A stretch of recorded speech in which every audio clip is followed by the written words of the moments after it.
Hello fellow pilots, Major Payne welcome you in special episode of How to Play. Today I will deal with the flying legend, plane we are happy to see in a team. Of course, if it's in the opposing team. FW252 is a wonder child of two faggots. Tier 10 light fighter. Let's start with the fact that I have no fucking idea how this plane get into my hangar. I was either drunk or after smoking. I understand that in Russian Belarusian game. A German fighter cannot be good. But for fuck's sake. Grinding this line and having FW252 at the end. It's as pleasant as having diarrhea at your girlfriend's parents' house. I don't know which Sasha from WG balanced this plane, but one thing is for sure, those guys have a sense of humor.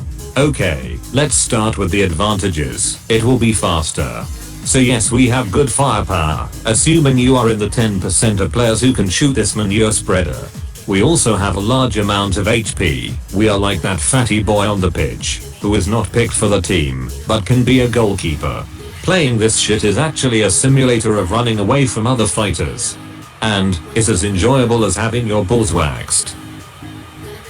If you already have this plane, and you're wondering why you can't hit anything, let me explain. When looking on guns parameters, which are 0.5 degrees of dispersion angle, 3 degrees out aim angle and 3 seconds of overheat time, so you may think it's very comparable with other light fighters. Yes, that's true, but you have to look on other data and more precisely on shell velocity, and then our eyes will see the picture of misery and despair. Planes like Me 1101, 20mm guns. Muzzle velocity, 1920 meters per second. LA-15 and Jak 30 with 23mm guns.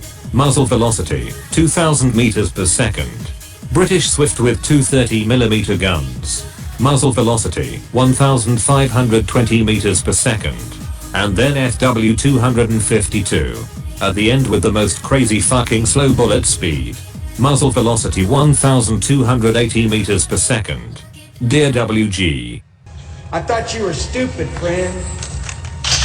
But I underestimated you. You were a total freaking retard. But I think I finally understand the logic behind it. What's the point of accuracy if most of the time we'll be busy getting the hell away from other fighters?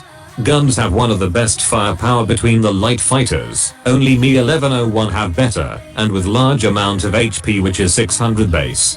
We can go into head-on attack with any other light fighter, and we should literally ram them and win easily. Problem starts in a moment when other fighters are not interested in ramming us, instead going to maneuver fight. And I would get over it all.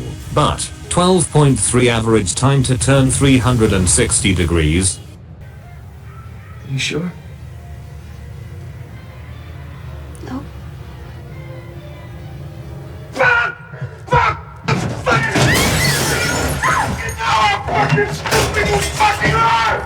To say it bluntly, it's the worst maneuverability between all the light fighters at tier 10. Also bunch of multi-role fighters will have better maneuverability. And the problem is that it's not just slightly worse maneuverability, it's really fucking worse.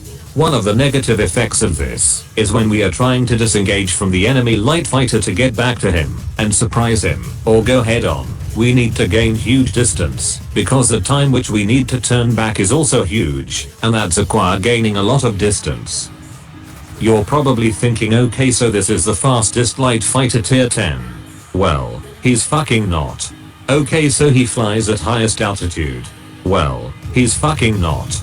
There's really nothing to work with here.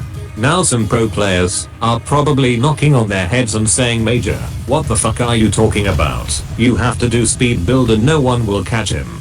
I say they'll catch up eventually, and besides, the point of the battle isn't to fly around the entire map running away from other fighters. You still have to shoot at something and cap sectors. All in all, it's a great plane for masochists. Don't get me wrong, but every monster will find its amateur. I was trying to find the good purpose for this plane in a battle, and how to use it properly, so I have some tactic for you now, but before that let's take a look on my build. First, gyroscopic sight. Bonus characteristic: extra accuracy when firing and moving targets, 10% more chance of fire, 10% more critical damage. On the airframe I'm using reinforced skin, which is for extra HP, so we can with the pilot skills increase that to almost 800 HP. On engine is gas turbine and upgraded engine, so it's full speed build here. And on guns I'm using bolt carriers, because 3 seconds of overheat time is not much, and we are not gonna hit everything, and by missing a lot of shots we overheat the guns, before we start deal some serious damage. As for the pilot skills, Engine Guru 1 and 2, Protection Expert, Aerodynamic Expert, and Firefighter, because resistance to fire is about same as slant-eyed fighters, resilience also good choice.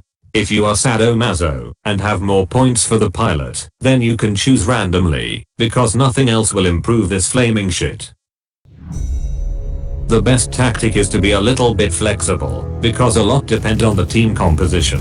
If you have enemy heavy fighters, that should be your main target, but you keep an eye on the bombers too, because you also have capabilities of stopping bombers, defend important sectors.